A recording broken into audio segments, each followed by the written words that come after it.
Hey guys, welcome back to my another educated video. आज हम इस वीडियो में बात करने वाले हैं आरपीएफ 2023 की नई भर्ती के बारे में, जो कि 2023 में आने की संभावना ही नहीं बल्कि ये श्योर है कि 2023 में क्या है आरपीएफ की नई वैकेंसी आएंगी ही आएंगी। ठीक है, ये कौन से महीने में आएंगी, इस सारी जानकारी क्या है मैं इस वीडियो में आपको देना चाह रहा हूँ। और कितनी वैकेंसी हैं, यहाँ पे देखो 12,000 वैकेंसी हैं। ठीक है, इससे कुछ अधिक ही हैं, 12,700 के आसपास हैं। ये क्यों है, कहाँ से ये मामला बन के तैयार हुआ कि 12,700 के आसपास ही वैकेंसी निकलेंगी, सारी जानकारी मैं आपको इस वीडियो में देना चाह रहा हूँ। और क्या क्राइटेरिया है और क्या फिजिकल स्टैंडर्ड रहने वाला है, क्या फिजिकल एफिशिएंसी रहने वाली है, सारी चीज़ें मैं इस वीडियो में आपको कवर करने वाला हूँ। ठीक है, और हम बात कर लेंगे इसकी जो वैकेंसी है वो 12,000 के आसपास आने वाली हैं, जिसमें से जो कांस्टेबल की वैकेंसी रहेंगी वो 9,000 के आसपास रहेंगी और सब इंस्पेक्टर की जो वैकेंसी रहेंगी वो 3,000 के आसपास रहने की संभावना है। ठीक है, और इसका जो अप्लाई करेंगे जब हम फॉर्म जैसे ही आपका क्या नोटिफिकेशन आएगा, नोटिफिकेशन के बाद में आपको मैं बता दूं कि 90 से 100 दिन आपको क्या है एग्जाम के लिए टाइम मिलेगा। जैसे ही आपका नोटिफिकेशन आता है उसके 90 से 100 दिन बाद आपका एग्जाम होना तय है। ठीक है, और नोटिफिकेशन के बाद में जैसे ही आप अप्लाई करेंगे तो वो अप्लाई करना पड़ेगा आपको ऑनलाइन। ठीक है, पोस्ट का नाम मैंने बता ही दिया, कांस्टेबल और एसआई, ये दोनों में क्या है आपकी वैकेंसी निकलने वाली है। आगे हम बात कर लें कि एप्लीकेशन जो फीस है वो कितनी लगने वाली है। जनरल, ईडब्ल्यूएस और ओबीसी इनके लिए आपको 100 रुपये देने पड़ेंगे। ठीक है, 100 रुपये क्या है आपका चार्ज कटेगा, फीस कटेगी। और एससी, एसटी और फीमेल ऑल कैटेगरी, मतलब फीमेल क्या है कोई भी कैटेगरी की हो, चाहे जनरल की, चाहे ईडब्ल्यूएस, चाहे ओबीसी, सबकी जो क्या है फीस है वो निल है। चाहे एक्स सर्विसमैन हो, इनको क्या है कोई भी फीस नहीं देनी पड़ेगी। और कौन कौन अप्लाई कर सकता है इसकी हम बात करें तो इसमें हम क्या है ऑल ओवर इंडिया कैंडिडेट, मतलब इंडिया की कोई भी कैंडिडेट है, ठीक है, जो भारत का निवासी है वो क्या है इसमें अप्लाई कर सकता है। सिलेक्शन प्रोसेस की हम बात करें तो सबसे पहले इसमें क्या है कंप्यूटर बेस्ड टेस्ट होगा, सीबीटी होगा। ठीक है, जो कोई ऑनलाइन क्या है आपका एग्जाम होगा। उसके बाद में क्या है जैसे ही ऑनलाइन एग्जाम का रिजल्ट आएगा उसके बाद में आपको क्या है फिजिकल के लिए बुलाया जाएगा, फिजिकल एफिशिएंसी टेस्ट। और पीएसटी और पीईटी दोनों क्या है एक साथ होंगे, पीएसटी और पीईटी। ठीक है, उसके बाद में क्या है आपकी डॉक्यूमेंट वेरिफिकेशन होगी। ठीक है, डॉक्यूमेंट वेरिफिकेशन के बाद में आपका मेडिकल एग्जामिनेशन होगा। उसके बाद में क्या है आपकी फाइनल मेरिट बनेगी। ठीक है, जिसमें जितने कैंडिडेट्स की जितनी वैकेंसी निकली है उतने कैंडिडेट्स क्या है उसमें सेलेक्ट किए जाएंगे। एज लिमिट की हम बात करें तो मिनिमम क्या है 18 साल है और मैक्सिमम क्या है 25 साल है। ये 18 मिनिमम क्या है ये कांस्टेबल के लिए है। कांस्टेबल के लिए जो मिनिमम रहेगी वो क्या रहेगी 18 रहेगी। और एसआई के लिए मैं बता दूं तो एसआई के लिए 20 रहने वाली है। 20 से 25 साल क्या है सब इंस्पेक्टर के लिए क्या है मैक्सिमम और मिनिमम एज रहने वाली है। Age relaxation and other details available in the official notification. जैसे ही ऑफिशियल नोटिफिकेशन आ जाएगा तो उसमें क्या है एज रिलैक्सेशन के बारे में आपको बताया जाएगा। लेकिन मैं आप पहले ही बता दूं कि एज रिलैक्सेशन में जो एससी एसटी है, एससी एसटी के लिए आपको क्या है एससी एसटी में आपको 5 साल का क्या है रिलैक्सेशन मिलेगा। और ओबीसी के लिए आपको क्या है 3 साल का क्या है रिलैक्सेशन रहने वाला है। ठीक है, और हम बात करें कि क्या 25 से 27 भी रह सकता है, क्या जो मैक्सिमम है क्या 25 ही रहने वाली है, इससे ज़्यादा नहीं। जो ओवर एज हो चुके हैं उनका क्या होगा कोविड की वजह से। तो मैं बता दूं कि कोई भी भर्ती है उसमें क्या है जो नई भर्ती निकल रही है कोविड के बाद में उसमें क्या है सब में एज रिलैक्सेशन मिल रहा है। ठीक है, तो हो सकता है क्या मैक्सिमम एज क्या है यहाँ से 25 की बजाय 28 हो जाए, 27 हो जाए। ठीक है, तो ये श्योर है कि रिलैक्सेशन तो मिलेगा, लेकिन कितना मिलेगा ये आपके क्या है नोटिफिकेशन में आपको देखने को मिलेगा। आगे चलते हैं, आगे हम बात कर रहे हैं सिलेबस की। तो सिलेबस में जो सबसे पहले होगा अप्लाई ऑनलाइन के बाद में क्या है कंप्यूटर बेस्ड टेस्ट होगा, सीबीटी होगा। ठीक है, उसमें क्या है आपकी 3 सब्जेक्ट आएंगी। जनरल अवेयरनेस आएगा जिसमें जीके, जीएस, जनरल अवेयरनेस मतलब करंट वगैरह जो भी है सब कुछ क्या है जनरल अवेयरनेस में आएगा। उसके बाद में अर्थमेटिक है मतलब मैथ आएगा। उसके बाद में क्या आपकी रीजनिंग आपको देखने को मिलेंगी।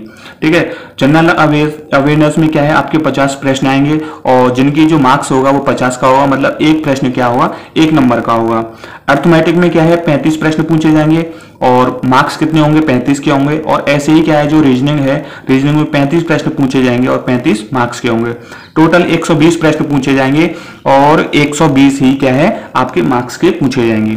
ठीक है, ये क्या है एसआई और कांस्टेबल, एसआई और कांस्टेबल दोनों के लिए यही सिलेबस रहने वाला है। लेकिन क्या है जो इसका जो मीडियम है वो क्या है थोड़ा इधर उधर हो सकता है। ठीक है, एसआई का जो मीडियम है वो थोड़ा हाई हो सकता है। ठीक है, लेवल थोड़ा हाई हो सकता है, कांस्टेबल का थोड़ा लो हो सकता है। लेकिन क्या है जो कट ऑफ है, कट ऑफ बहुत हाई, पिछली बार अब देखेंगे तो पिछली बार की जो भर्ती क्या हुई थी उसमें क्या है कट ऑफ बहुत हाई गई थी। ठीक है, कांस्टेबल हो चाहे एसआई हो दोनों की क्या है कट ऑफ बहुत हाई गई थी। तो क्या है आपको इसमें बहुत ज़्यादा मेहनत करने की जरूरत है। अगर आप चाहते हैं कि आप आरपीएफ में सिलेक्शन लेना चाहते हैं, रेलवे पुलिस में आप भर्ती होना चाहते हैं, तो आपको क्या है अभी से बहुत ज़्यादा मेहनत करने की जरूरत है। ठीक है, ये आपका क्या है सिलेबस है। आगे हम बात कर रहे हैं, अब हम फिजिकल की बात करें तो आरपीएफ कांस्टेबल पीएसटीएन पीईटी 2023। ठीक है, इसमें जो होने वाला है उसमें क्या है, अब हम कांस्टेबल की बात कर रहे हैं। सबसे पहले कांस्टेबल में जो फिजिकल मेजरमेंट होने वाला है वो जनरल और ओबीसी के लिए जो मेल की हाइट है वो क्या है 165 रहने वाली है और फीमेल की 157। ठीक है, और एससी एसटी के लिए क्या है जो मेल की हाइट है वो 160 है, 160 सेंटीमीटर है और फीमेल के लिए क्या है 152 है। और फॉर ये क्या है जो गढ़वाली हैं, गोरखाज हैं, ये XYZ जो भी बचे हैं यहाँ पे जो इनकी मेल की हाइट है 163 है और फीमेल की क्या है 155 है। ठीक है, और चेस्ट की बात करें जो मेल के लिए, ये जो चेस्ट है ये ओनली हमेशा वो ओनली क्या है मेल के लिए है। इसमें जो अनएक्सपेंडेड है मतलब बिना फुला हुआ सीना क्या है जनरल और ओबीसी के लिए 80 होना चाहिए और फुला हुआ कितना होना चाहिए 85 होना चाहिए। एससी एसटी का 76.2 होना चाहिए। कांस्टेबल के लिए बात कर रहा हूँ, मिनिमम होना चाहिए। फुला के कितना होना चाहिए 5 सेंटीमीटर फुला हुआ होना चाहिए, 81.2 सेंटीमीटर होना चाहिए। और अन्य जो बचे हैं उनके लिए 80 अनएक्सपेंडेड और 85 क्या है एक्सपेंडेड होना चाहिए। ठीक है, पीएसटी के बाद में हम फिजिकल पीईटी की बात करें। ठीक है, तो इसमें क्या है कैटेगरी है यहाँ पे कांस्टेबल और कांस्टेबल फीमेल है, ये मेल है। मेल के लिए 1600 मीटर रनिंग होनी चाहिए 5 मिनट 45 सेकंड में। ठीक है, और 800 मीटर की जो रेस है ये केवल फीमेल के लिए 3 मिनट 40 सेकंड में। ठीक है, लॉन्ग जंप जो मेल के लिए सारी कैटेगरियों के लिए है ये 14 फीट है और हाई जंप क्या है 4 फीट है, ये कांस्टेबल के लिए है। फीमेल के लिए बात करें तो ये क्या है 9 फीट क्या है लॉन्ग जंप है और 3 फीट क्या है हाई जंप है। आगे चलते हम एसआई की बात करते हैं, एसआई का पीएसटी एंड पीईटी। अब हम बात कर रहे हैं इसमें sub inspector PST and PET 2023। Physical measurement की बात करें तो वही है सेम। इसमें क्या है जनरल के लिए और ओबीसी के लिए क्या है 65 है, 165 क्या है मेल के लिए हाइट है और 157 क्या है फीमेल की है, ये सेंटीमीटर में। एससी एसटी के लिए बात करें तो 160 सेंटीमीटर मेल के लिए है और 152 क्या है फीमेल के लिए है। और अन्य के लिए जो भी है 163 155 है। ठीक है, सीना भी क्या है वही कांस्टेबल के बराबर है। अनएक्सपेंडेड क्या है 80 है, 85 क्या है एक्सपेंडेड है यूआर और ओबीसी के लिए। एससी एसटी के लिए वही है सेम वही है और अन्य के लिए क्या है 80 और 85 सेम वही है। आगे हम बात करते हैं physical efficiency test. Sub inspector के लिए पीटी की बात करें तो सब इंस्पेक्टर के लिए जो मेल के लिए 1600 मीटर रनिंग है 6 मिनट 30 सेकंड में और फीमेल के लिए 800 मीटर रनिंग है वो क्या है 4 मिनट में है। लॉन्ग जंप की बात करें तो मेल के लिए 12 फीट है, हाई जंप क्या है 3 फीट 9 इंच है। और फीमेल के लिए बात करें तो लॉन्ग जंप क्या है 9 फीट है और 3 फीट क्या है हाई जंप है। आगे चलते हैं, अब हम सैलरी की बात कर लें तो सैलरी के लिए जो कांस्टेबल के लिए है, कांस्टेबल के लिए जो पोस्ट है उसके लिए लेवल 5 की जॉब है और ये 2000 ग्रेड पे की जॉब है। ठीक है, और जो एसआई की बात करें तो एसआई की 4200 ग्रेड पे की है। यूपी एसआई के बराबर ही क्या है जो आरपीएफ का एसआई है उसकी क्या है ये सैलरी है। ठीक है, आगे हम बात कर रहे हैं एजुकेशन क्वालिफिकेशन की बात करें तो कैंडिडेट मस्ट है passed 10th 12th and graduate pass from a recognized university और इंस्टीट्यूट। यहाँ पे है ग्रेजुएशन क्या है एसआई के लिए मांगा है। ठीक है, जो एसआई के लिए फॉर्म वही भर सकता है जिसने क्या है ग्रेजुएशन पास की हो। ठीक है, और जो कि कांस्टेबल है कांस्टेबल के लिए आप क्या है 10th पास होने चाहिए। ठीक है, और जैसे ही और जानकारी इस पर आपको चाहिए तो जैसे ही आपको नोटिफिकेशन आएगा तुरंत आपको इस चैनल के माध्यम से बता दिया जाएगा। और इम्पोर्टेंट डेट्स की बात करें तो ये टेंटेटिव डेट है कि अगस्त 2023 में क्या है इसकी आने की संभावना क्या है आरपीएफ वैकेंसी आने की संभावना बहुत ज़्यादा है।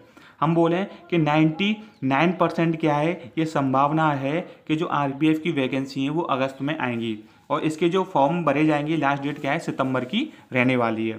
ठीक है, ये क्या है हमारा इंपॉर्टेंट डेट्स हैं, इनको याद रखिएगा। अगस्त से क्या है आपको क्या है फॉर्म भरने के लिए मिलेंगे। और 12,000 क्या है, 12,700 के आसपास वैकेंसी हैं। और रेल मंत्रालय ने संसद में खुद 3,12,000 3.12 लाख क्या है वैकेंसी के लिए क्या है बोला था कि 3,12,000 वैकेंसी क्या है रेल मंत्रालय की तरफ से खाली हैं। ठीक है, और जिसमें से जो आरपीएफ की वैकेंसी है वो क्या है 12,700 है।